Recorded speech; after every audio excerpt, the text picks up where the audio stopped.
Praise the lord. प्रभु यीशु मसीह में आप सबको जय मसीह की। मैं विश्वास करता हूँ कि हम सब प्रभु यीशु मसीह की दया से एकदम सकुशल हैं और सारे एकदम ठीक ठाक हैं। इस कोविड-19 के माहौल में भी परमेश्वर का धन्यवाद हो। एक बहुत ही खूबसूरत गीत है जो कि पर्सनली मुझे बहुत पसंद है, जिसके की बोल है, आज मुझे मेरे खुदा एक तेरा सहारा मिल जाए, मैं बदलूं दुनिया बदले, कुछ ऐसा इशारा मिल जाए। तो आइए इस गीत को सुनते हैं। उम्मीद करता हूँ कि इस गीत के द्वारा परमेश्वर के नाम को महिमा मिले। Thank you.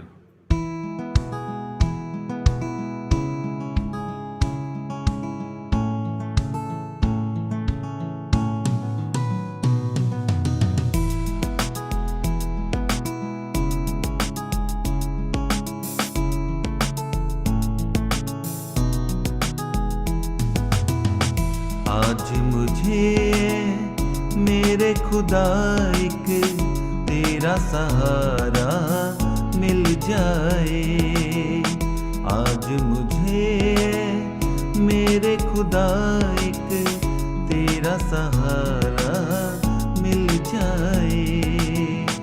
मैं बदलूं दुनिया बदले, मैं बदलूं दुनिया बदले, कुछ ऐसा इशारा मिल जाए। आज मुझे मेरे खुदा एक तेरा सहारा मिल जाए।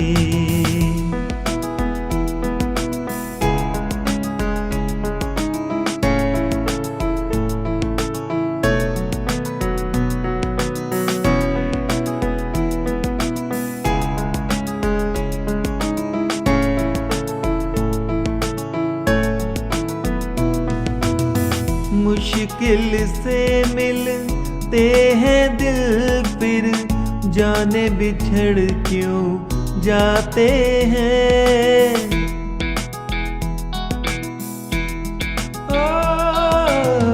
मुश्किल से मिलते हैं दिल, फिर जाने बिछड़ क्यों जाते हैं। तेरी रहमत हो जाए दिल उनका दोबारा मिल जाए। तेरी रहमत हो जाए दिल उनका दोबारा मिल जाए। मैं बदलूं दुनिया बदले, मैं बदलूं दुनिया बदले, कुछ ऐसा इशारा मिल जाए। आज मुझे मेरे खुदा एक तेरा सहारा मिल जाए।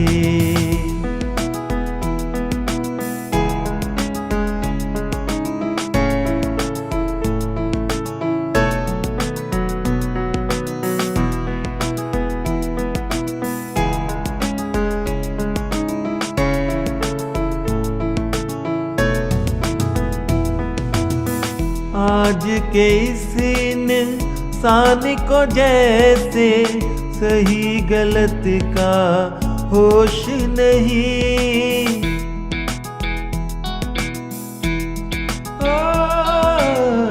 आज के इस इंसान को जैसे सही गलत का होश नहीं। डूबती इस मझधार में जैसे कोई किनारा मिल जाए। डूबती इस मझधार में जैसे कोई किनारा मिल जाए। मैं बदलूं दुनिया बदले, मैं बदलूं दुनिया बदले, कुछ ऐसा इशारा मिल जाए। आज मुझे मेरे खुदा एक तेरा सहारा मिल जाए। आज मुझे मेरे खुदा एक तेरा सहारा मिल जाए। मैं बदलूं दुनिया बदले, मैं बदलूं दुनिया बदले, कुछ ऐसा इशारा मिल जाए आज मुझे मेरे खुदा, एक तेरा सहारा मिल जाए आज मुझे मेरे खुदा, एक तेरा सहारा मिल जाए।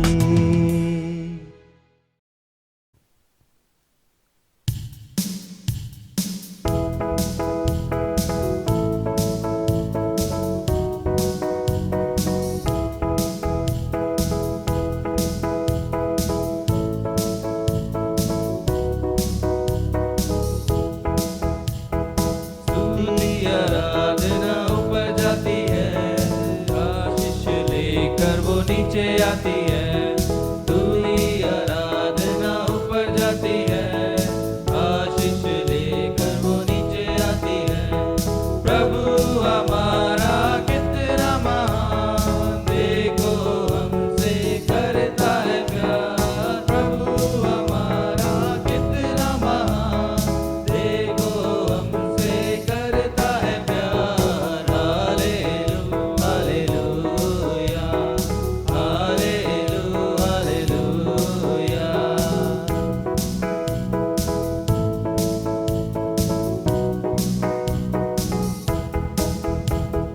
प्रार्थना और विनती ऊपर जाती है, उत्तर लेकर वो नीचे आती है। प्रार्थना और विनती ऊपर जाती है, उत्तर लेकर वो नीचे आती है। प्रभु हमारा कितना महान, देखो हमसे करता है प्यार। प्रभु हमारा कितना महान, देखो हमसे करता है प्यार। Hallelujah hallelujah hallelujah hallelujah.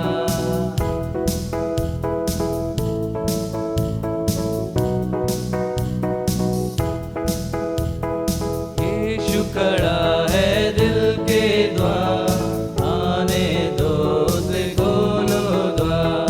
Yeshu खड़ा है दिल के द्वार, आने दो उसे खोलो द्वार। आने दो उसे आने दो, रूहों में बस जाने दो। आने दो उसे आने दो, रूहों में बस जाने दो। Hallelujah hallelujah hallelujah hallelujah. स्तुति आराधना ऊपर जाती है, आशीष लेकर वो नीचे आती है। स्तुति आराधना ऊपर जाती है, आशीष लेकर वो नीचे आती है। प्रभु हमारा कितना महान, देखो हमसे करता है प्यार। प्रभु हमारा कितना महान, देखो हमसे करता है प्यार। Hallelujah hallelujah hallelujah hallelujah. परमेश्वर का धन्यवाद हो एक बार फिर से आज के सुंदर से दिन के लिए जो उस प्रभु ने हम सबको दिया है कि आज उसके अनुग्रह में होकर हम जो है एक दूसरे से मिल सके, बात कर सके। समय यूं बहुत अच्छा है कि हम घर में हैं और खुदा के साथ, खुदा की उपस्थिति में अपने समय को बिता पा रहे हैं, परिवार के साथ हैं। और बहुत सारे लोगों से जो मैं बात कर रहा हूं, मैं ये कहता हूं कि आप पढ़िए, आपका जो अंदर टैलेंट है उसको बढ़ावा दीजिए और अपने अंदर में जो कुछ कर सकते हैं उसको करने की कोशिश करिए।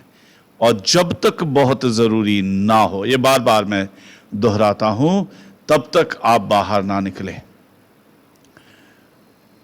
किसी समय भारत बहुत पीछे था इस सब में, कि कोरोना के पेशेंट बहुत कम आ रहे हैं और हम खुश थे, पर धीरे धीरे आते आते हम 5, 6, 7 पे पहुंच गए और अब आके हम चौथे स्थान पे पहुंच गए।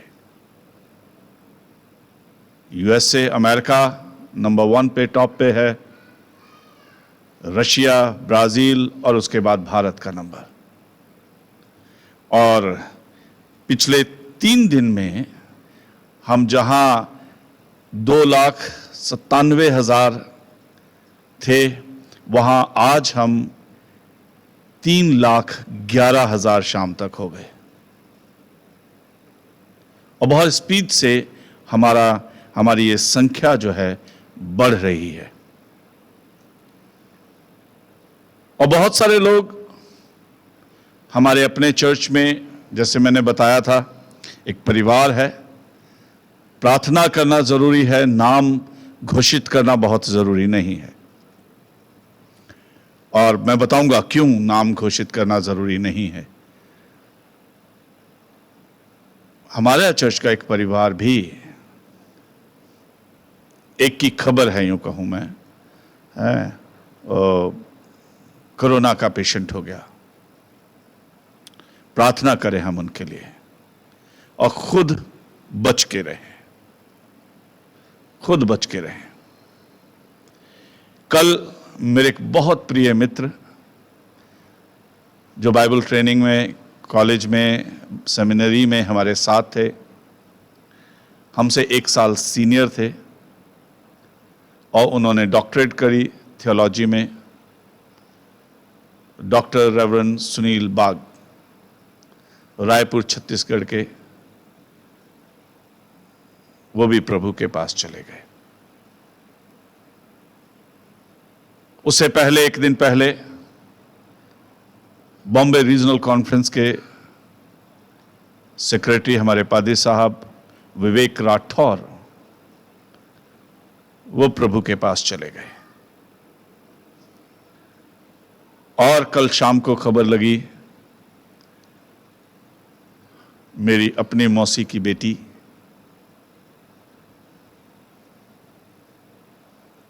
उनके हस्बैंड सीबीआई में है, एसीपी रैंक पे हैं। सारे प्रिकॉशंस लेने के बाद वो कोविड के पेशेंट हो गए। और बहुत सारे लोग यहां, मैं गिनती गिनाने के लिए नहीं हूं, पर मैंने कहा कि क्यों, एक परिवार से मैं बात कर रहा था कि क्यों मैंने नाम घोषित नहीं किए, कुछ के करता हूं, चर्च के लोगों के नहीं कर रहा हूं। इसलिए भी कि एक परिवार से मैं बात कर रहा था जिन्हें ऐसा हुआ। उन्होंने कहा कि जब हो जाता है तो पड़ोस के लोग बहुत गंदा ट्रीट कर रहे हैं। महीनों हो गए जिन्हें ठीक हुए, उनके साथ भी अच्छा व्यवहार नहीं हो रहा है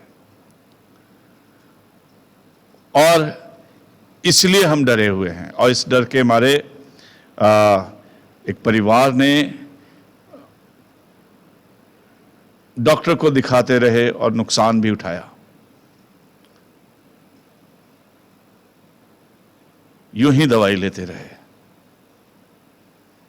कि लोग हमें बुरा जानेंगे, लोग हमें तुच्छ जानेंगे, घर के बाहर क्वारंटाइन का पोस्टर लग जाएगा।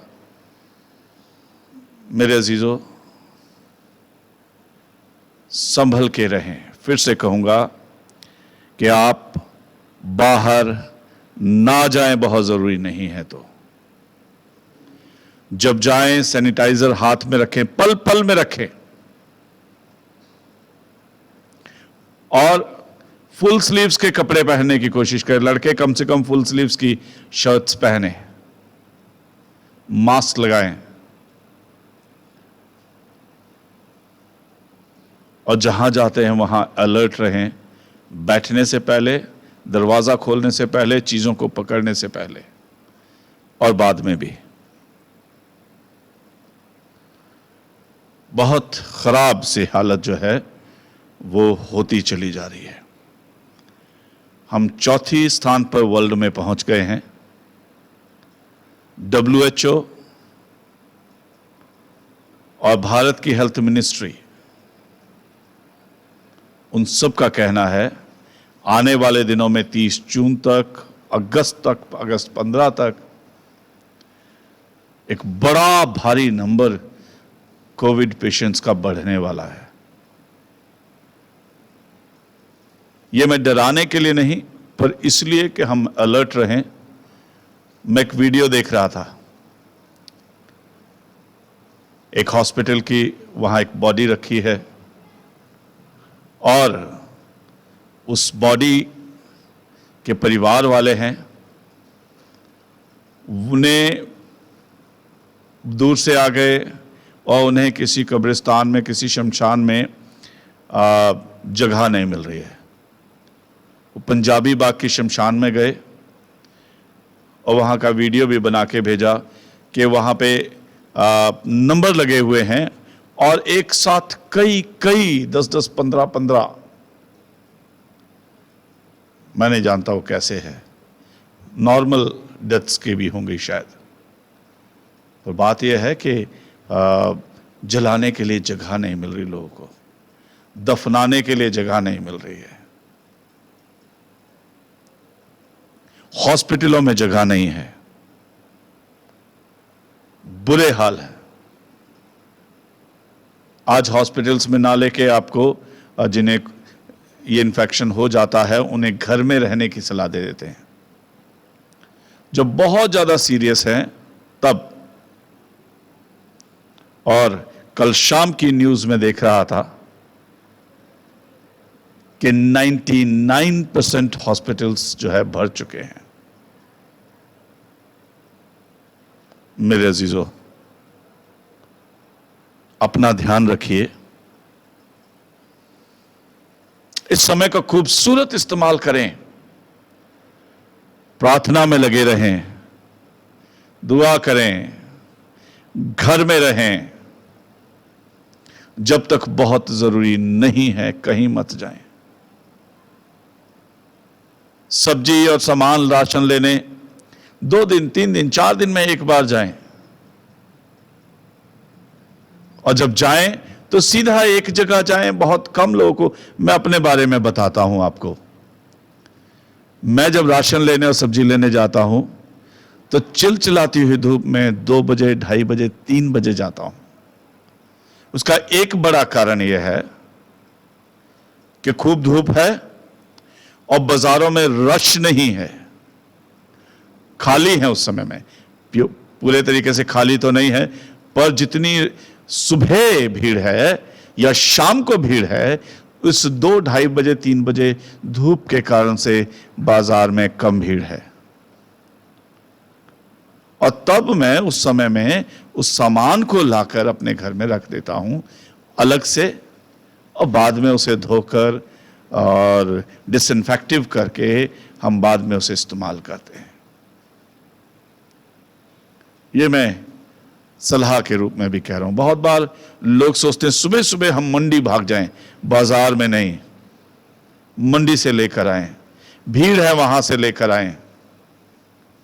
मत जाएं, जहां आपको पता चले कम से कम भीड़ है वहां जाएं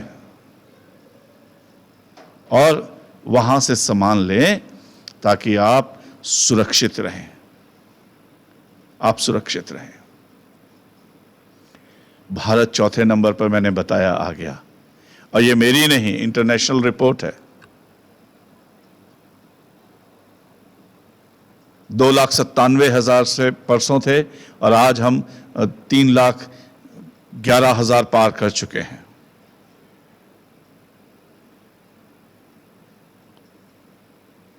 कल क्या होगा हम नहीं जानते।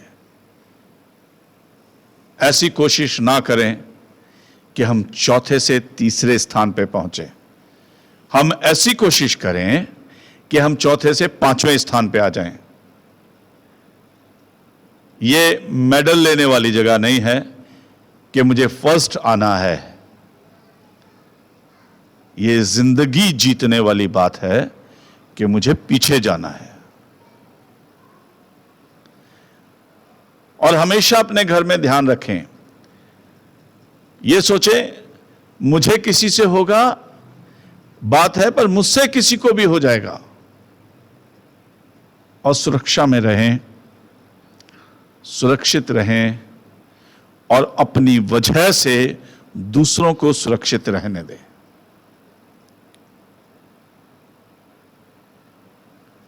हरियाणा में टॉप पे फरीदाबाद का नाम है, सबसे ज्यादा पेशेंट्स फरीदाबाद में हैं।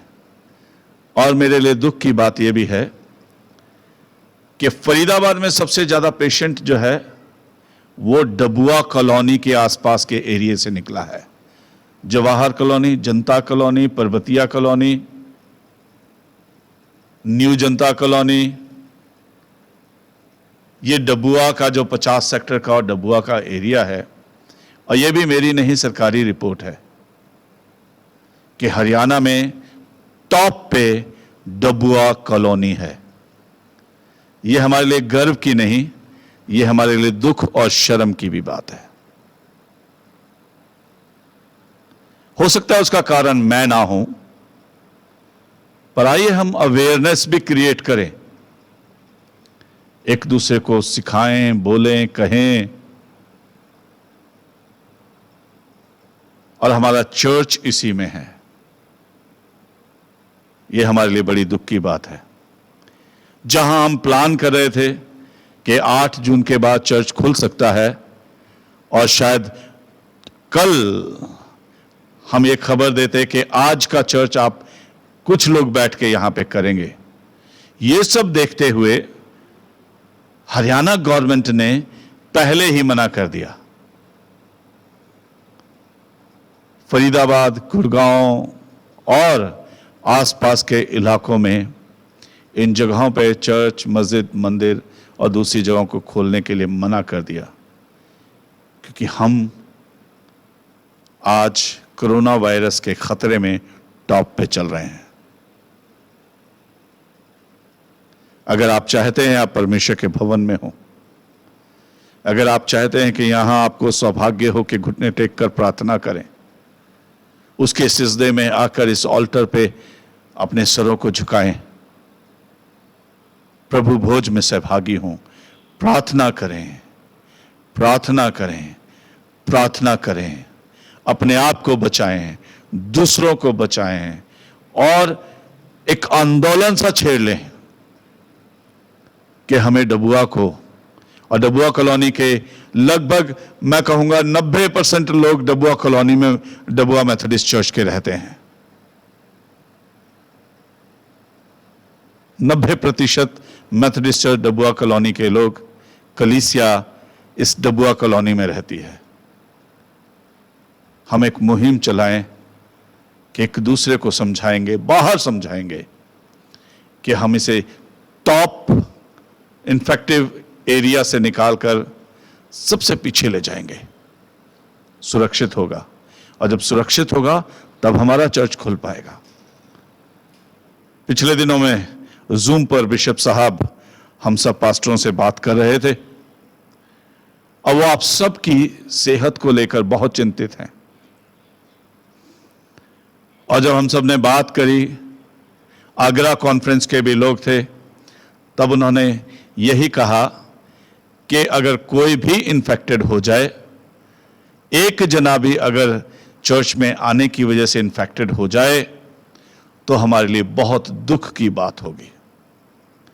जब तक चर्च पूरे तरीके से सुरक्षित नहीं हो जाता आने वाले लोगों के लिए, तब तक हमें से यूं ही होल्ड करके ऑनलाइन चलना पड़ेगा।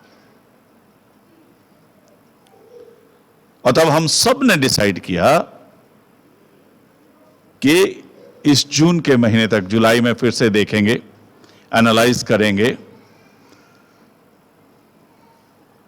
अगर ऐसा संभव दिखा तो जुलाई में हम खोलने की कोशिश करेंगे चर्च को। और शायद हो सकता है अगर ऐसा चला, और डबुआ को लेकर भी जब हम बात करेंगे, क्योंकि उन्होंने हर चर्च की व्यक्तिगत रिपोर्ट मांगी है। जो मैं पासबानों से बात कर रहा हूं, वो सब भी डबुआ मेथोडिस्ट चर्च के लिए, इस एरिया के लिए बहुत चिंतित हैं, बहुत चिंतित हैं। ज्यादातर एरिया देखिए बांस से घिरे हुए क्वारंटाइन है। जनता कॉलोनी हर 4 दिन बाद, जवाहर कॉलोनी, कितनी जगहें हैं। हमें बचना है, हमें बचाना है, हमें शिक्षित होना है, हमें शिक्षित करना है। बाइबल या चर्च या प्रचार सिर्फ इतना नहीं है कि मुझे सुनना है, मुझे प्रैक्टिकली अपने जीवन को उस पे लेकर चलना है। करीब 2 साल 3 साल पहले, 2 साल 3 साल हो गए इस बात को, फेसबुक पे एक लाइन मैंने लिखी थी और मेरा टॉपिक भी था एक कन्वेंशन में धारीवाल में बोलने के लिए। और तब मैंने कहा था, I just don't want to believe Bible simply, but I have to live it. मुझे बाइबल को सिर्फ विश्वास ही नहीं करना है, मुझे इसे जीना है, मुझे इसे जीना है। और मेरे अजीजों, हमें बाइबल को जीना है, इस विश्वास को जीना है, इस विश्वास को जीना है। और आज इन परिस्थितियों में हमें एक दूसरे की चिंता करनी है, अपने आप को सुरक्षित रखने के साथ साथ ये भी देखना है कि मेरे कारण से बाकी सब भी सुरक्षित रहें। प्रार्थना करते रहें, जल्दी ही वैक्सीन बने, जल्दी ही दवाई बने और जल्दी ही ये सबसे हम फ्री हो पाए, सबसे फ्री होकर हम प्रभु के भवन में हों। खुदावंद भी आपको देखना चाहता है कि आप उसके घर में हों, उसके भवन में हों। जितनी प्यास है उस शिद्दत के साथ उतना दम लगाकर दुआ करें, खुदा से मांगे, खुदा से मांगे, खुदा से मांगे। क्या है बाप अपने भवन के दरवाजे हमारे लिए खोल दे कि परिस्थितियां, गवर्नमेंट, बीमारी या महामारी अलाउ करे कि मैं आपके घर में हो पाऊं। इस वायरस को, कोविड-19 वायरस को, हे पिता, खत्म कर, खत्म कर, खत्म कर। हम पर रहम कर, हमारे देश भारत पर रहम कर, डबुआ कॉलोनी पर रहम कर, फरीदाबाद पर रहम कर, हरियाणा पर रहम कर, मेरे चर्च डबुआ मेथोडिस्ट चर्च पर रहम कर। हम आपके घर में हो पाए, हम आपके घर में आराधना कर पाए, कि क्या ही खूबसूरत है वो जो प्रभु के भवन में आता है, प्रभु के भवन में आता है। और फिर से मैं कहूंगा, हम कोशिश करें कि भारत देश को 4थे स्थान से उठाकर 5वें, 6ठे और पीछे ले जाएं। डबुआ कॉलोनी के एरिया को हम हरियाणा में टॉप से उठाकर बिल्कुल पीछे ले जाएं। पूरे फरीदाबाद को हम फर्स्ट नंबर से उठाकर हरियाणा में बिल्कुल पीछे ले जाएं। प्रार्थना करें, प्रयास करें और ये होगा। It's possible, it's possible, it's possible. आइए परमेश्वर के वचन से कुछ बातें देखेंगे। इसके साथ साथ ये बातें भी बहुत जरूरी हैं हमारे लिए करना, हमारे लिए सीखना। और ये बातें यूं भी जरूरी हैं कि मुझे और आपको जो प्यास है प्रभु के घर की, उस प्यास को बुझाने के लिए क्या क्या प्रयास करने हैं। शायद हम सब के लिए जिंदगी में पहली बार हुआ होगा कि हमने लगातार 3 महीने से होली कम्युनियन नहीं ली है। पहली बार लगातार 3 महीने हम अपने परमेश्वर पिता के घर में नहीं आ पाए हैं। और ये हमारे लिए नहीं, पूरे विश्व के लिए है। इसलिए और अधिक प्रार्थना करें, और अधिक प्रार्थना करें। आइए अपने स्वरों को झुकाएंगे और हम प्रार्थना करेंगे आज के वचन के लिए भी, जो लिया गया है यूहन्ना की इंजील, उसके पहले अध्याय और उसके 9 पद से लेकर उसके 13 पद तक। यूहन्ना की इंजील उसका 1 अध्याय उसके 9 पद से लेकर 13 पद तक।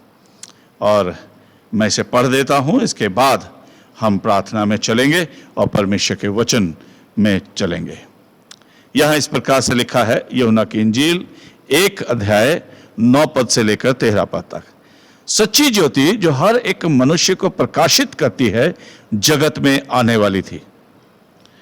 वो जगत में था और जगत उसके द्वारा उत्पन्न हुआ और जगत ने उसे नहीं पहचाना। वो अपने घर आया और उसके अपनों ने उसे ग्रहण नहीं किया, परंतु जितनों ने उसे ग्रहण किया उसने उन्हें परमेश्वर की संतान होने का अधिकार दिया, अर्थात उन्हें जो उसके नाम पर विश्वास करते हैं। वे ना तो लहू से, ना शरीर की इच्छा से, ना मनुष्य की इच्छा से, परंतु परमेश्वर से पैदा हुए हैं। आइए इससे पहले कि परमेश्वर के वचन को मनन करें, हम प्रार्थना करें। स्वर्गीय दयालु पिता परमेश्वर, हम बड़े आदर, भक्ति, धन्यवाद के साथ, नम्रता और दीनता के साथ अपने स्वरों को आपकी हुजूरी में झुकाते हैं।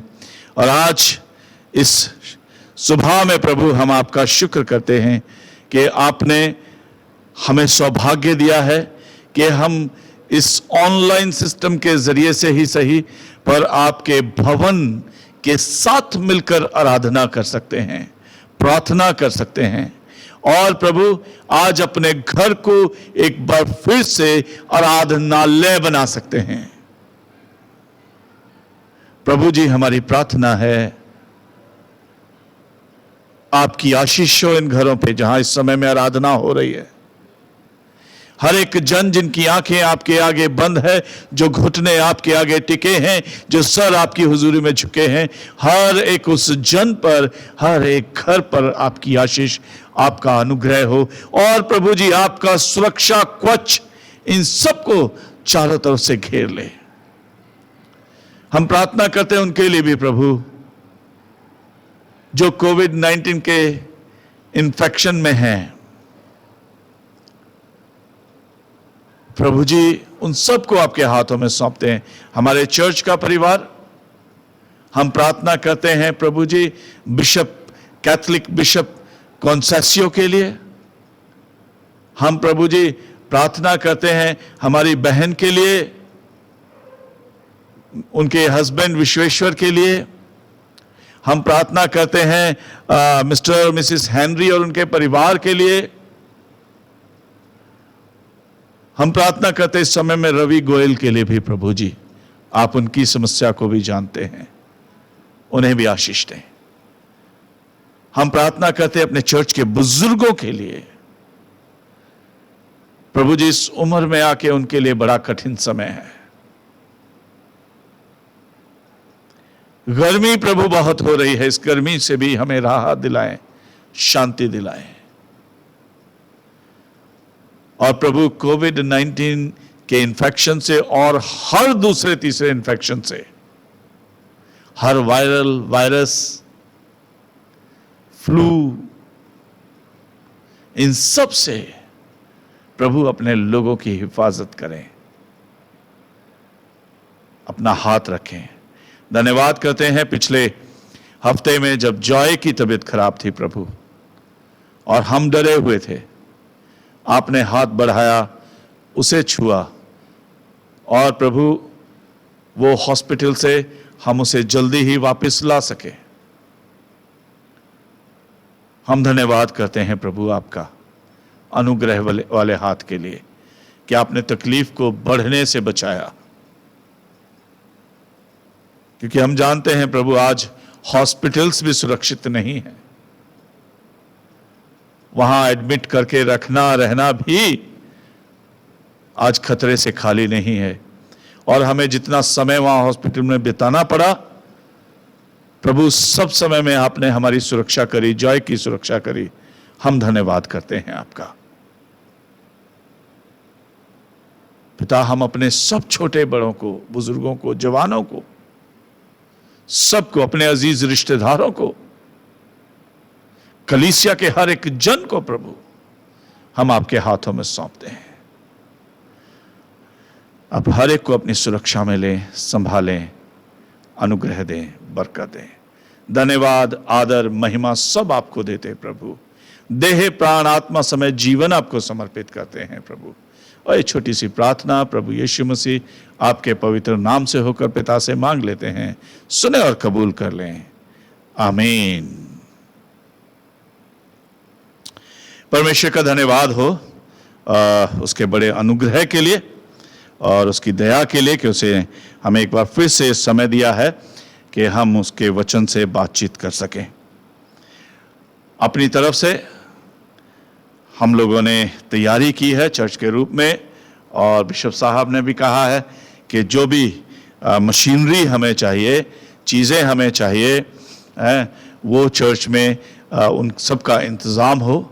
इसलिए हमने जब भी खुलेगा हमें ये इजाज़त होगी परिस्थितियों के अनुसार आप परमेश्वर के भवन में हो। शायद शुरू में हम 5-5, 10-10 करके होंगे या जैसे होंगे उस समय आपको बताएंगे, पर हमने उस मशीन को भी खरीद लिया है जो हाँ हैंड सैनिटाइज़र के लिए है, और आपको हाथ से उसे नहीं छूना है, पैर से हल्का सा प्रेस करेंगे और आपके हाथ पे सैनिटाइज़र आके गिरेगा और उसके बाद आप एंटर कर सकते हैं।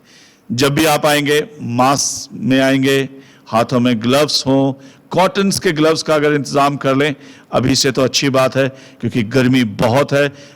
ये जो सर्जिकल ग्लव्स या दूसरे ग्लव्स हैं उनमें बहुत पसीना आता है, और शायद हम लोग क्योंकि उसके आदी नहीं हैं, उसका भी इंतज़ाम कर लें। और टेम्परेचर गन जो है वो भी हमने खरीद ली है, ताकि दूर से ही हम हर एक आने वाले का टेम्परेचर ले सकें। और ये फॉर्मेलिटीज़ हैं जो हमें गवर्नमेंट ने भी कहा है, और बिशप साहब की तरफ से भी हमारे पास इस बात के लिए है कि हम इन सारी चीज़ों का इंतज़ाम करें। कुछ और इंतज़ाम भी हम कर रहे हैं साथ साथ, कि चर्च के बाद इसे हर बार जो है सैनिटाइज़ करना पड़ेगा, बंद करना पड़ेगा स्प्रे करके, उस सब का भी इंतज़ाम करेंगे और होगा। एक अच्छी खबर है, इससे पहले कि परमेश्वर के वचन की तरफ चलें, जो सबसे अच्छी खबर है परमेश्वर का वचन खुद, और वो ये भी है, एक मेडिसिन, एक स्प्रे और मार्केट में आया जो पहले भी था, पर शायद वो पहले महंगा था, अवेलेबल कम था, इसलिए उसका अनाउंसमेंट नहीं था, पर अब वो मार्केट में है।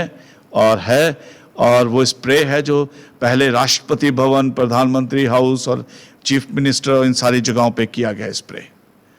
और उस स्प्रे से कोविड कोट के नाम इसे दिया है, और शायद मार्केट में किसी और नाम से भी आ जाएगा, जो कंपनियां उसे बना रही हैं और भी नाम रखेंगी, पर कोविड कोट उसे कह रहे हैं।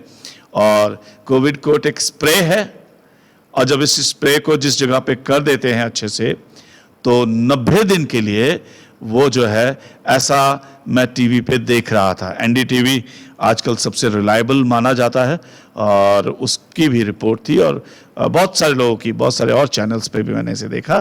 तो 90 दिन के लिए उस स्प्रे को करने के बाद, कोटिंग है ये, कोटिंग कर देने के बाद उस चीज़ को जो है उसे पे कभी वो 90 दिन के लिए इन्फेक्शन नहीं होता। और जैसे आप अपनी कार को भी उससे कोट कर सकते हैं अंदर बाहर से। और अगर आपने कार को अपनी एक बार कोटिंग करवा ली, और कार की कोटिंग का लगभग 1000 रुपये खर्च वो बता रहे हैं, कोटिंग करवा ली, तो फिर कार कहीं पे भी पार्क करेंगे, कार को कोई भी छुएगा, पर वो इन्फेक्शन कार के ऊपर नहीं छोड़ पाएगा। ऐसे दीवारें और दूसरी चीज़ें, समय रहते अगर ऐसा भी कुछ हो पाया, और हम उस सुरक्षा के लिए शायद ऐसा भी कुछ इंतज़ाम तब अभी इतना ज़्यादा मार्केट में अवेलेबल नहीं है, महंगा भी है, पर उसे उस समय में देखेंगे। पर आप प्रार्थना करते रहें सबके लिए। हम तैयार हैं जैसे परिस्थिति अलाउ करेगी, और हम चर्च को जिस तरीके से अलाउ करेगी उस तरीके से खोलने की तब कोशिश करेंगे। पर सबसे बड़ी बात है, बिशप साहब इसी प्रार्थना में भी हैं और ये भी चाहते हैं कि हर एक जन, हर एक चर्च में सुरक्षित रहे, और जब चर्च खोला जाए किसी को भी, किसी से भी कोई भी इन्फेक्शन ना हो। परमेश्वर का वचन जो हमने पढ़ा अभी, यूहन्ना की इंजील उसके 1 अध्याय और उसके 9 पद से लेकर उसके 13 पद तक, ये एक वो शब्द है 12वां पद जो है खास करके, जिसने मेरी जिंदगी में बहुत सारा काम किया। यूं कहूं कि आज अगर मैं पास्टर हूं, इस लाइन में हूं, प्रभु की सेवा में हूं, तो ये 12वें पद की वजह से है। एक बड़ी गवाही है जिसको उस समय में मैं नहीं दूंगा, पर ये वो वचन है जो मेरी जिंदगी के बहुत नजदीक है, बहुत नजदीक है, और मुझे पासबान बनाने में, इस सेवा में लाने में इस शब्द का 12वें पद का बहुत बड़ा हाथ है, जहां लिखा है, परंतु जितनों ने उसे ग्रहण किया उसने उन्हें परमेश्वर की संतान होने का अधिकार दिया, अर्थात उन्हें जो उसके नाम पर विश्वास करते हैं। वे ना तो लहू से, ना शरीर की इच्छा से और ना मनुष्य की इच्छा से, परंतु परमेश्वर से पैदा हुए हैं। पर हम इसे थोड़ा सा देखेंगे, 9 पद से अगर देखने की कोशिश करें इसे, तो आज की परिस्थितियों में हम जानते हैं ये प्रभु यीशु मसीह के बारे में बात हो रही है, पर हम इसे आज लॉकडाउन की सिचुएशन में, कोविड-19 की सिचुएशन में, जब हम होम क्वारंटाइन हैं, सेल्फ क्वारंटाइन हैं, उस सिचुएशन में हम इसे देखेंगे। यहां पर लिखा है, सच्ची ज्योति जो मनुष्य को प्रकाशित करती है जगत में आने वाली थी। ये बात कर रहे हैं प्रभु यीशु मसीह के उस समय आने की, कि प्रभु यीशु मसीह यूहन्ना बपतिस्मा देने वाले के समय की, और उस समय की, उनके जन्म से पहले की बात, कि वो जगत में आने वाली थी जो मनुष्य को प्रकाशित करती है, रोशनी में ले आती है, रोशनी में ले आती है। आज हम इसे दूसरे तरीके से भी देख सकते हैं। हां, ये यीशु मसीह के पहले आगमन की बात कर रही है, पर सच्ची ज्योति प्रभु यीशु मसीह जो जगत में दोबारा आने वाले है, आने पर है। Let's get ready for it, for the second coming of Jesus Christ.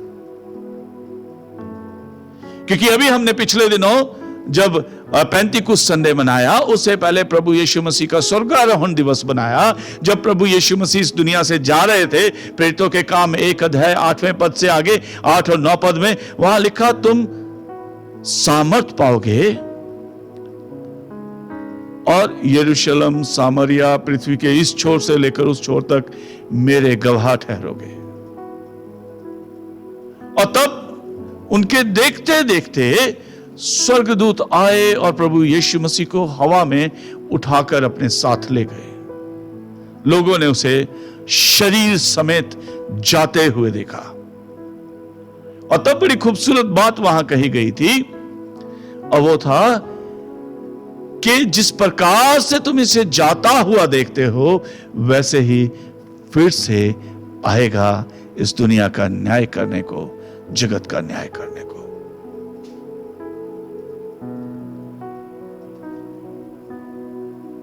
जब बहुत कुछ, और आज सब लोग इस बात पे बात कर रहे हैं, आज प्रकाशित वाक्य की किताब बहुत पढ़ी जा रही है। मुझसे अगर लोग फोन पे बात करते हैं तो ज्यादातर प्रकाशित वाक्य में क्या लिखा है, ये लिखा है, पारी साहब इसका मतलब क्या है, इसका क्या है, और डैनियल की किताब को बहुत ज्यादा पढ़ रहे हैं, बाकियों को भी पढ़ रहे हैं।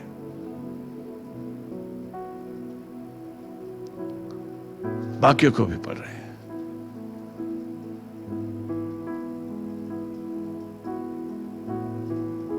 खुदावंद यीशु मसीह फिर से इस जगत का न्याय करने को आने वाला है। पहले जगत का उद्धार करने को आया था, अब जगत का न्याय करने को आने वाला है। और ये वचन उस समय के लोगों को प्रभु यीशु मसीह की पहले आगमन के लिए तैयार करता है कि सच्ची ज्योति जो मनुष्य के जीवन को प्रकाशित करती है जगत में आने वाली थी। सच्ची ज्योति जो प्रभु यीशु मसीह जगत को प्रकाशित और न्याय देगा, जगत में आने वाला है।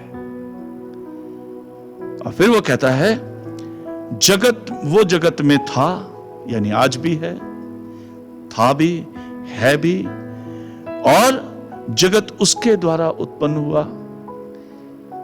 He is the Lord, He is the Creator। वो उत्पत्ति करने वाला, सृष्टि करता है, वो प्रभु है, वो अल्फा है, वो ओमेगा है, वो आदि है, वो अंत है। वो था, वो है और वो ही होगा, वही होगा, वही होगा। वो जगत में था, वो जगत उसके द्वारा उत्पन्न हुआ, जगत ने उसे नहीं पहचाना। ये एक छोटा सी बात है। मैं प्रभु यीशु मसीह को कितना पहचानता हूं। Now this is the time, let's get more closer to the Lord. ये वो समय है कि हम प्रभु के और नजदीक आ जाएं, और नजदीक आ जाएं। कितना नजदीक?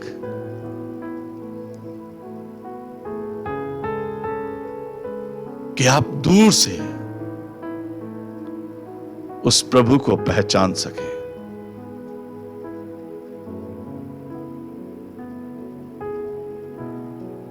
उसकी बात को समझ सके। वो क्या चाहता है, उसकी इच्छा क्या है, मेरी इच्छा में उसकी इच्छा है या नहीं, मैं उसकी इच्छा में हूं या नहीं, इस बात को मैं समझ सकूं, पहचान सकूं। मैं उसकी आवाज को लाखों लोगों में पहचान लूं। बाइबल कहती है, प्रभु यीशु मसीह ने बार बार एक बात कही, बालकों के समान बनो। बालकों के समान, स्वर्ग का राज्य ऐसों ही का है। एक छोटा सा उदाहरण देता हूं, हो सकता है चर्च में मैंने पहले भी दिया हो कभी। और वो उदाहरण यह है, एक बड़ा छोटा सा बच्चा, और ये हर परिवार अपने तरीके से सोच ले, क्योंकि ये हर एक परिवार की हकीकत है। कोई भी परिवार आज इस समय में इस बात से इनकार नहीं कर सकता। एक छोटा सा बच्चा जो पैदा होता है, कुछ ही महीने में, अभी वो फेस रिकॉग्नाइज नहीं कर सकता। साइंस कहती है बच्चों की आंखें एकदम से कलर आइडेंटिफाई नहीं करती हैं, उनकी जीभ एकदम से स्वाद नहीं चख सकती है, उनका ब्रेन एकदम से उनकी अपनों की छवि को अपने अंदर पहचान नहीं सकता है। साइंस का ऐसे कहना है। और यही बच्चा बहुत छोटा सा है, गोद में है, बोलना नहीं जानता, खाना नहीं जानता, पीना नहीं जानता, बताना नहीं जानता, छिछी पुप्पू नहीं जानता ये बच्चा। पर एक बड़ी छोटी सी बात आपको बता रहा हूं, बहुत बड़ी भी है ये, और मुझे ऐसा होना है। I love to be like that. अब ये है कि पापा सुबह ड्यूटी जाते हैं, पहले साइकिलों से जाते थे। साइकिल की सबकी घंटी एक सी होती है, आज हमारे पास स्कूटर्स हैं, कार हैं और बहुत कुछ है। या घर के बाहर बेल लगी होती है, या जब आवाज देते हैं। पर जब पापा खाली बच्चा को छोड़ के सुबह चले जाते हैं ड्यूटी पे और शाम को जब लौट के आते हैं, मम्मी के साथ भी ऐसा होता है। आज मदर्स भी वर्किंग है, पर इतने छोटे बच्चे को माँ घर में अकेला नहीं छोड़ती है, इसलिए मैं ये आपको कह रहा हूँ। पर मदर्स के साथ भी आज ऐसा होता है। मैंने बहुत इसको प्रैक्टिकली देखने की कोशिश करी है। पर पापा जब चले जाते हैं और शाम को 5 बजे 6 बजे जब आते हैं, पापा जब स्कूटर का हॉर्न मारते हैं या साइकिल की घंटी बजाते हैं, दूर गली में होते हैं और वो छोटा सा बच्चा वहां हाथ पैर मारने लगता है। He shows the excitement that his father is coming and soon I'm going to meet my father. Practically you can see that. And most of you, many of you have experienced it. हम में से बहुतों ने, ज्यादातर ने यह अनुभव किया है। जब साइकिलों का जमाना था, दिन भर में बतेरे साइकिलों वाले निकलते हैं और बच्चे को घड़ी देखनी नहीं आती जी, कि घड़ी में देख लेगा 5:30 हो गए, 5:45 पे मेरे पापा आएंगे।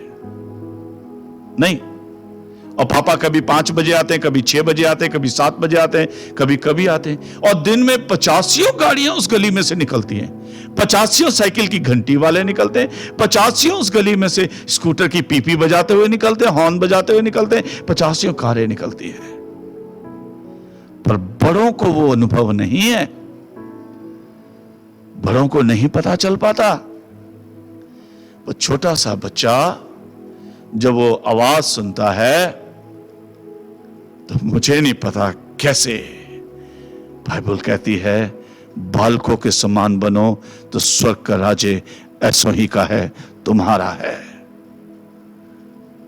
But he recognizes the voice and the smell and the coming of his father. वो उस आवाज को, अपने पिता के आने की आहट को हजारों में, लाखों में पहचान लेता है, पहचान लेता है।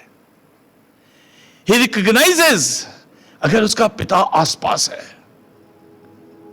बहुत बार हम प्रभु को इधर उधर ढूंढ रहे होते हैं और प्रभु बिल्कुल हमारे नजदीक बैठा होता है, हमसे बात करने के लिए। और इस लॉकडाउन में मैं वो बहुत महसूस कर रहा हूं कि खुदावंद हमारे साथ है, वो हमारे साथ बैठा है। और आज हम पता नहीं दूसरी घंटियों की आवाज सुनने के लिए बेताब हैं, उतावले हैं। हम दूसरी पीपियों के इंतजार में बहुत ज्यादा हैं। हमारा पिता हमारे बगल में आके बैठा हुआ है, बात करना मांग रहा है। प्रभु का वचन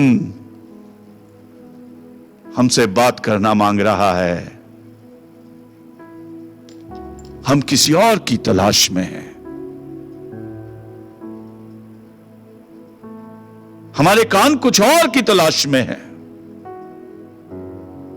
यही उल्हाना था जो प्रकाशित वाक्य की किताब में कलीसिया को दिया गया, 2 अध्याय उसके 4 और 5 पद में। और वो ये था, प्रभु की आत्मा ने कहा कि मुझे तेरे विरोध में एक बात कहनी है। हाँ जी, एक बात कहनी है। और वो बात क्या है? और वो बात ये है कि तूने मुझसे पहला सा प्रेम छोड़ दिया है। प्रकाशित वाक्य 2 अध्याय का 4 पद। 5वां कहता है कि स्मरण कर, याद कर, कहां तू चूक गया, कहां भूल गया, तेरे कान के पर्दे इतने मोटे हो गए कि तू मेरी आवाज को नहीं सुन पा रहा। स्मरण करके तू कहां से गिरा है और मन फिरा, पहले के समान काम कर।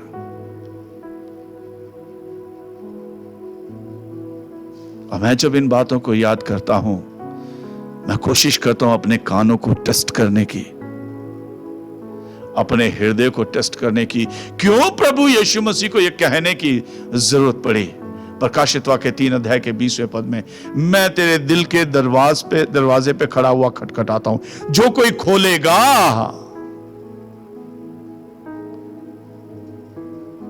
नन्हा बालक दूर से आहट पहचानता है, और आज प्रभु मेरे दरवाजे पे खटखटा रहा है। और आज तो लॉकडाउन में मेरे घर में आकर बैठा है। Let's recognise his voice, let's recognise his presence, let's recognise his blessings, his word. क्यों जरूरत पड़ रही है कि वो दरवाजा खटखटाए? एक बच्चा तो दूर से अपने इंसानी पिता को पहचान लेता है। हजारों गाड़ियों के बीच में से वो अपने पापा की साइकिल की आवाज, स्कूटर की आवाज, कार की आवाज, इंजन की आवाज तक पहचानता है। पापा को आवाज देने की जरूरत नहीं होती है, बच्चा पहचान लेता है। बच्चा पहचान लेता है, वो मेरे बीच में है। यहां तो लिखा है वो अपनों में था, अपनों ने उसे नहीं पहचाना। आज इस लॉकडाउन में that Emmanuel, the very God is with us, वो प्रभु हमारे बीच में, हमारे साथ में है। हम पता नहीं कहां कहां क्या क्या ढूंढ रहे हैं। आज मैंने देखा कि हम बहुत ज्यादा परमेश्वर के वचन पर तो हैं, पर उधर कम होकर बहुत ज्यादा सुनने वाले। यूट्यूब पे क्या आ रहा है, फेसबुक पे क्या आ रहा है, फलानी जगह क्या आ रहा है, बड़े सारे स्पीकर्स और बड़ा सारा कुछ हो गया। हम लोगों को तो सुन रहे हैं, पर परमेश्वर के वचन को मेरा मानना है, and this is what is true about Bible, कि परमेश्वर, हां उनको सुनना भी जरूरी है, पर कहीं ऐसा तो नहीं हम बहुतों को बहुत ज्यादा सुन रहे हैं और प्रभु को बहुत कम सुन रहे हैं। परमेश्वर हर एक व्यक्ति से, आप में से, मुझसे, हर एक व्यक्ति से हमारी अपनी परिस्थितियों में बात करता है। और कहां से करता है? एक थियोलॉजियन ने कहा है कि जब मैं प्रार्थना करता हूं तो परमेश्वर मेरी सुनता है, और जब मैं वचन पढ़ता हूं तो मैं परमेश्वर की सुनता हूं। आज हम वचन को पढ़ रहे हैं, वचन को सुन रहे हैं, या किसी व्यक्ति खास को सुन रहे हैं?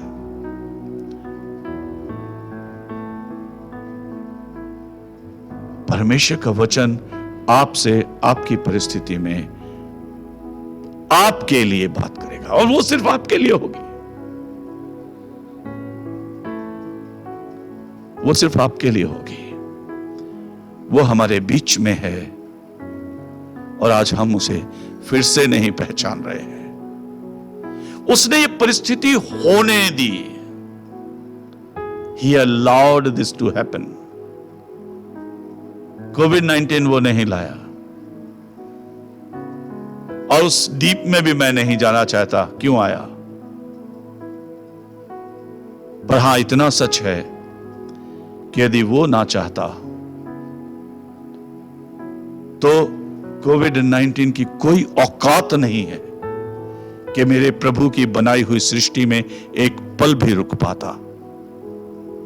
पर आज मनुष्य उससे इतना बिजी हो गया था, इतना दूर हो गया था कि वो प्रभु को भूल ही गया था।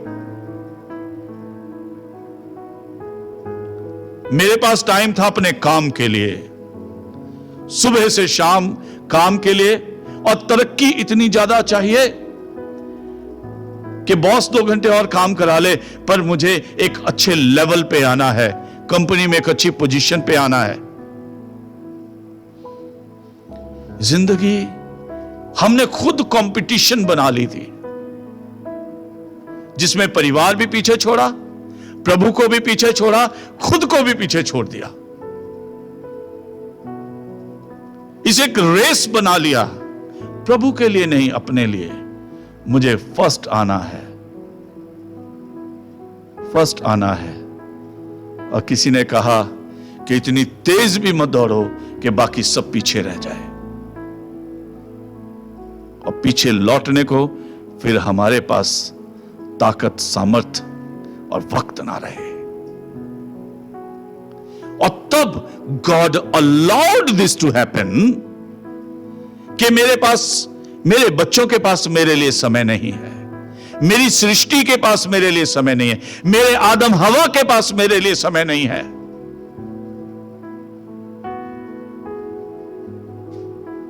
He allowed this to happen.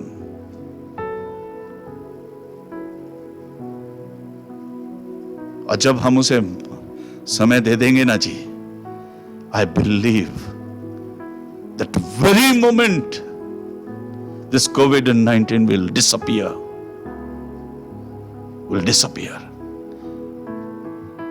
The virus COVID-19 will go away, will vanish from the earth. जिस पल मनुष्य उस परमेश्वर को समय दे लेगा, उस छोटे बालक की तरह उसकी आवाज पहचानने लगेगा, उस बालक की तरह हमारी सेंसेस सेंसिटिव हो जाएंगी अपने प्रभु के प्रति। पलक झपकते ही कोविड-19 विल वैनिश, गायब हो जाएगा, खत्म हो जाएगा, रहेगा भी नहीं। यही एक ऐसी बीमारी है जिसकी दवा बनने में, वैक्सीन बनने में इतनी देर लग रही है। एक पल में आ जाएगी जी, एक पल में। Learn to recognize the Lord's presence, Lord's voice, Lord's will, Lord's word. प्रभु की आवाज को पहचानना, प्रभु की उपस्थिति को पहचानना, प्रभु की इच्छा को पहचानना, उसके शब्दों को पहचानना, उसकी उपस्थिति को पहचानना सीख लें। उसे फिर ना कहना पड़े मैं अपने लोगों के घर में बैठा था, मैंने अपने लोगों को घर में बिठा लिया।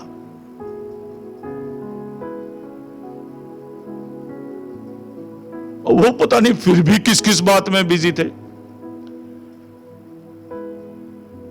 किस किस बात के लिए परेशान हैं, किस किस बात के लिए परेशान है। उसने कहा गौरैयों को देखो, मत्ती उसके 6 अध्याय में, क्या वो 2-2 पैसे में नहीं बिकती? पर तुम्हारा स्वर्गीय पिता उनमें से एक को भी जमीन पे भूखा गिरने नहीं देता है, रोटी खिलाता है। सोसन के फूलों को देखो। एक जन मुझसे परेशान थे, बात कह रहे थे और कह रहे थे कि मार्केट में जाए तो कपड़े खरीदने को नहीं जा सकते हैं, जूते खरीदने को नहीं जा सकते हैं, और कुछ और सामान खरीदना हो तो मार्केट में वो जाने के लिए जाते हैं, मॉल बंद मिलते हैं, कि चुपके चुपके 2-3 चक्कर मारे और मॉल बंद मिल रहे हैं। अरे चुपके चुपके घर बैठ जाओ, प्रभु मिलने आया है, प्रभु मिलने आया है। इंग्लिश का खूबसूरत गीत है, He came down to my level। वो मेरे स्तर पे उतर कर आ गया एक बार फिर से। That very Emmanuel, वो जो इमैनुअल है, प्रभु हमारे बीच में है, उसे पहचान लें। वो अपने ही घर में आया और अपनों ने उसे ग्रहण नहीं किया। मेरे अजीजों, ऐसा ना हो ये लॉकडाउन निकल जाए प्रभु भी दुखी होकर कहे ठीक है अब बहुत हो गया, चलो कोविड-19 खत्म हो गया। अब फिर वो उल्हाना दे, रोजे कयामत के दिन कहे कि 3 महीने मैं तेरे घर में रहा, तूने मुझे नहीं पहचाना, मैं तेरे बीच में था, तूने मुझे नहीं पहचाना। पता नहीं क्या क्या सुनता था, पता नहीं क्या क्या देखता था, पर मैं तेरे साथ था, तूने मुझे नहीं पहचाना।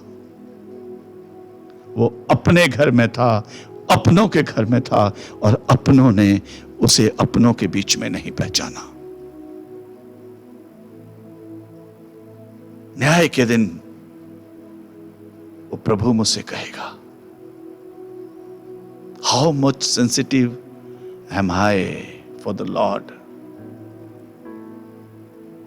कितना सेंसिटिव हूं, कितना सेंसिटिव हूं उस प्रभु के लिए। मुझे आज इस बात को देखना और सोचना है।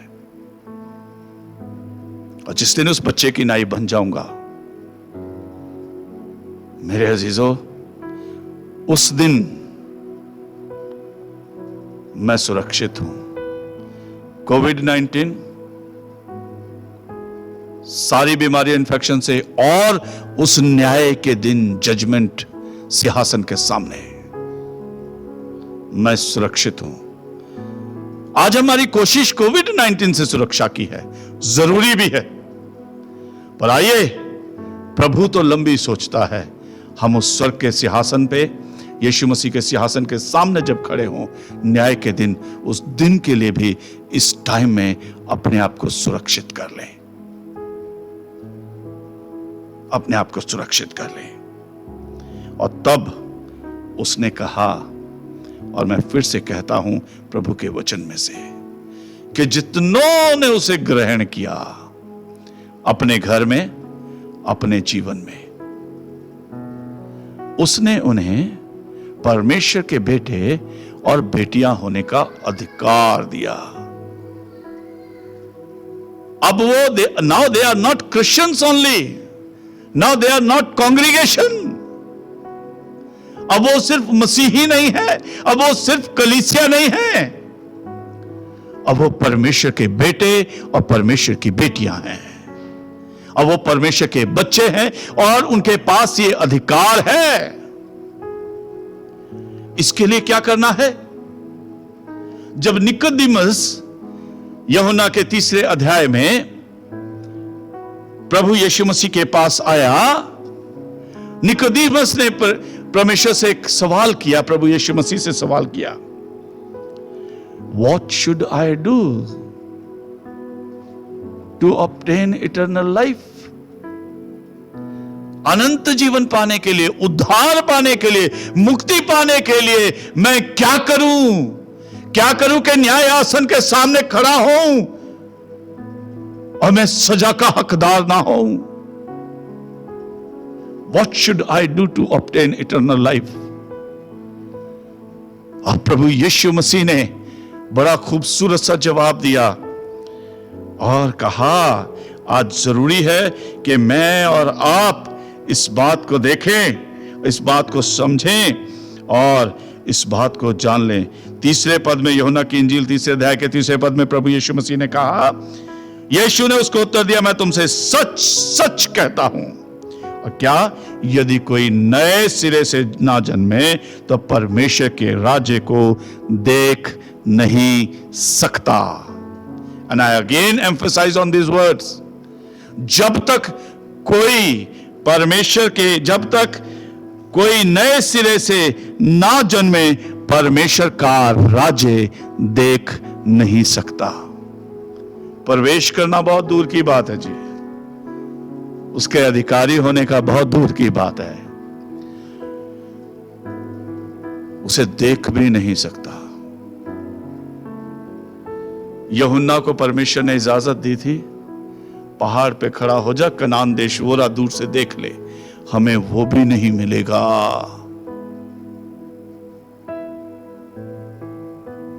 हमें वो भी नहीं मिलेगा। और उसके लिए जरूरी है कि मैं नए सिरे से जन्म लूं, और नए सिरे से जन्म लेने का मतलब है फिर से बच्चा बन जाऊं। और बच्चा बनने का मतलब है कि let's start recognising his soft coming, soft voice, be sensitive to his presence. उस प्रभु की उपस्थिति के लिए, प्रभु के आगमन के लिए, प्रभु की बातों के लिए मैं दूर से पहचान सकूं कि प्रभु आ रहा है, प्रभु ये चाहता है, प्रभु ये कह रहा है।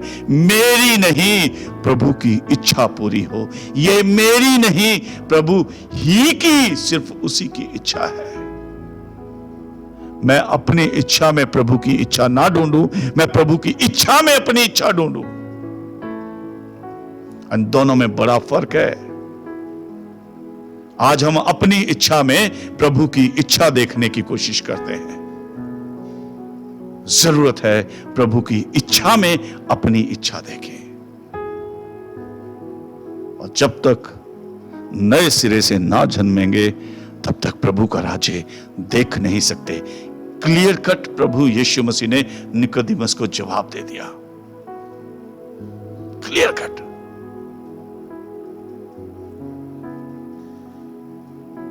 मुझे उस बच्चे के समान बनना है, शुद्ध, पवित्र, साफ। क्यों वो बच्चा पहचान पाता है? क्योंकि उसके दिमाग में कुछ और है ही नहीं, कुछ नहीं है। वो नहीं जानता ये साइकिल है, पर वो ये जानता है, उसकी फीलिंग्स ये कहती है, उसकी टेलीपैथी ये कहती है कि ये घंटी की आवाज, ये हॉर्न की आवाज मेरे पिता की है, ये दरवाजे का खोलना मेरे पिता का है, ये बेल का बजाना मेरे पिता का है, ये कदमों की आहट मेरे पिता की है। मेरे सामने से हजारों निकल जाएं, पर मैं पहचानता हूं कि मेरे पिता की आवाज क्या है। I need to be born again. I need to learn to recognize my Father, my Lord, my Creator, the voice, His very presence with me, His will in my life. और वो बहुत जरूरी है। निकोदेमस ने भी ऐसी सवाल कर डाला, अब क्या मैं दोबारा से माता के पेट में जाऊं? अब आप भी कहेंगे, क्या मैं दोबारा से नन्हा बच्चा बन जाऊं? क्या नन्हे बच्चे की तरह दूध की बोतल मांगू? क्या नन्हे बच्चे की तरह करूं?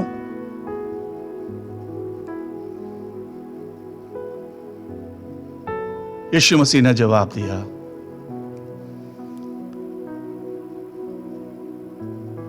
जितनों ने उसे ग्रहण किया, जितनों ने उसे समझ लिया, जितनों ने अपने आप को उसके लिए समर्पित कर दिया, जितनों ने उसको पहचानना शुरू कर दिया, जितने उसकी इच्छा के प्रति, उसकी आवाज के प्रति, उसकी उपस्थिति के प्रति सेंसिटिव हो गए, जितनों की टेलीपैथी उस खुदा के साथ हो गई, मेरे साथ हो गई, जितनों ने उसे ग्रहण कर लिया, उसने उन्हें परमेश्वर की संतान होने का अधिकार दिया। और वे जो उसके नाम पर विश्वास करते हैं, वे ना लहू से, ना शरीर की इच्छा से, ना मनुष्य की इच्छा से, now they are born of sovereign God. अब वो उस सृष्टिकर्ता सर्वशक्तिमान परमेश्वर की इच्छा से उसमें पैदा हुए हैं। Now they are newborn baby in Lord. Now they are newborn baby for the Lord. Now they're sensitive, affectionate, attached rest like a baby with the father. वो अपने पिता से इतना जुड़े हुए हैं, इतना जुड़ जाते हैं जैसे एक छोटा बच्चा जुड़ जाता है। उसने उन्हें परमेश्वर के संतान होने का, बेटे और बेटियां होने का अधिकार दिया। And let me wind it up. और वो अधिकार क्या देता है? आगे बहुत मैं वहां नहीं जा रहा। ये अधिकार हमें वारिस बनाता है, वारिस पिता के साथ रहता है, और तब हमें प्रभु की उपस्थिति में होने का, उस जजमेंट डे को पार करने का, उससे पार होकर पिता के साथ रहने का, उसकी बादशाहत में वारिस होने का अधिकार मिलता है। पर आज मुझे इतनी बात करनी है। आइए इस लॉकडाउन में जो प्रभु आने वाला है न्याय करने को, वो हमारे बीच में है, हमारे साथ, हमारे घर में है। वो जिसने हमें पैदा किया, सारी दुनिया को पैदा किया, हमारे साथ है। हम उसे पहचाने अपने बीच में, पहचान दें अपने बीच में, और उसे अपनी जिंदगी दें, उसे ग्रहण करें, उसे ग्रहण करें, उसे ग्रहण करें, उसकी सुने, उसकी आवाज, उसकी उपस्थिति के प्रति सेंसिटिव हों। वह आपको अपनी संतान बनाकर, उस सर्वशक्तिमान पिता की संतान बनाकर प्रभु यीशु मसीह, वो इमैनुअल, इस कोविड-19 से पार ले जाएगा, और उस जजमेंट, उस न्याय सिंहासन से भी पार ले जाएगा।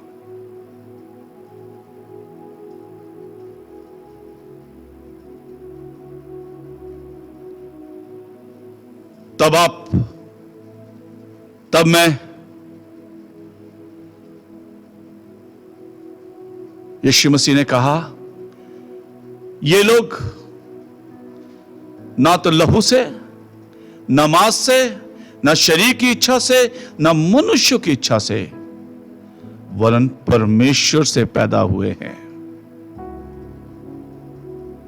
और आप उसकी पैदाइश, उसकी संतान कहलाएंगे स्वर्ग में भी, उस न्याय आसन को पार करके। May God bless you.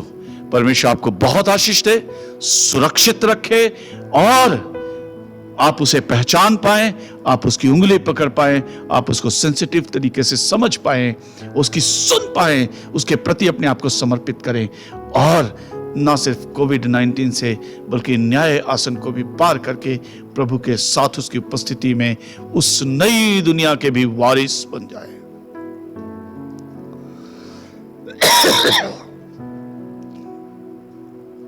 हम अपने सरों को झुकाएं, उस प्रभु के हाथों में अपने आप को सौंप दे। डरे नहीं, परेशान ना हो, अलर्ट रहें,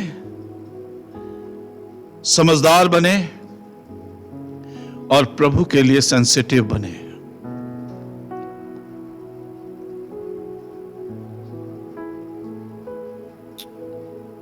एक मिनट खामोशी में अपने जीवनों को उस प्रभु के हाथों में समर्पित करें।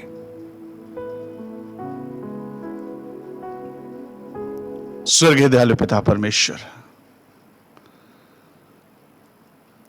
हमें जिस्मानी सुरक्षा बख्श, हमें रूहानी रूप से भी सुरक्षित कर, हमें आत्मिक रूप से भी प्रभु जी बचा, और सच में उस बालक के समान बना दे जो अपने पिता की हर बात को पहचानता है, खुशबू पहचानता है, आवाज पहचानता है, आहट पहचानता है, इच्छा पहचानता है।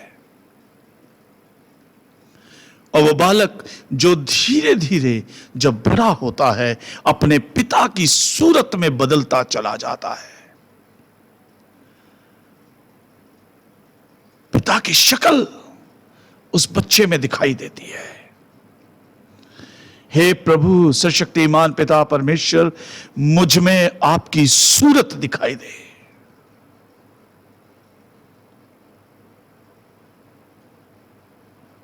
मेरी पहचान आपकी सूरत, आपकी पहचान से हो।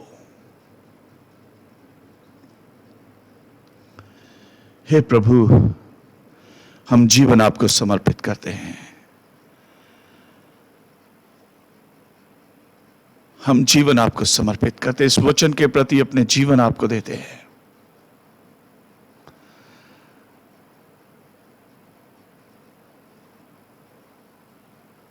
धन्यवाद प्रभु हमसे बात करने के लिए। धन्यवाद प्रभु, धन्यवाद। एक बार फिर से अपनी इच्छा को, अपने वचन को हम पर प्रकाशित करने के लिए।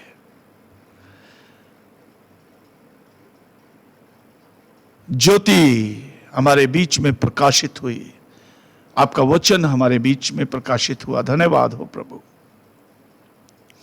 धन्यवाद हो, धन्यवाद हो। जीवन आपको समर्पित प्रभु। हम जानते हैं हम सुरक्षित हैं आपके हाथों में, आपकी इच्छा में, आपके वचन में, आपकी उपस्थिति में, आप में। प्रभु जी, देह प्राण आत्मा समेत आज अपने आप को, अपने परिवार को, मेथोडिस्ट चर्च डबुआ की कलीसिया को, NIT 3 नंबर मेथोडिस्ट चर्च की कलीसिया को, तमाम मसीहों को, अपने पारिवारिक और प्रियजनों को, सबको प्रभु जी आपके हाथों में सौंपते हैं। कोविड के जितने पेशेंट हैं उन सबको आपके हाथों में सौंपते हैं। प्रभु जी, जो इस कोविड की परिस्थितियों के कारण से परेशान है, नौकरियां चली गई हैं, फाइनेंशियली प्रॉब्लम है, उन सबको भी आपके हाथों में सौंपते हैं। हर सलूशन आपकी नजदीकी में है और आपके पास है। और प्रभु ये सलूशन हम आपसे मांग लेते हैं। We claim every solution in the name of Jesus, in the name of Jesus, in the name of Jesus. We claim protection and healing in the name of Jesus. We claim grace and mercy in the name of Jesus. We claim Father's hand. Father's intervene in our life, in our situation, in the name of Jesus. प्रभु आपकी उपस्थिति को, आपके हमारे जीवन में हस्तक्षेप को, आपके हाथ को अपने जीवन में मांग लेते हैं यीशु मसीह के नाम से। आमीन। आए हमारे बाप, तू जो आसमान पर है, तेरा नाम पाक माना जाए, तेरी बादशाहत आए, तेरी मर्जी जैसे आसमान पर पूरी होती है वैसे जमीन पर भी हो। हमारी रोज की रोटी आज हमें बख्श दे, और जिस तरह हम अपने कसूर वालों को माफ करते हैं, तू भी हमारे कसूरों को माफ कर। हमें आजमाइश में न पड़ने दे, बल्कि बुराई से बचा, क्योंकि बादशाहत, कुदरत और जलाल हमेशा हमेशा आपका ही है। आमीन।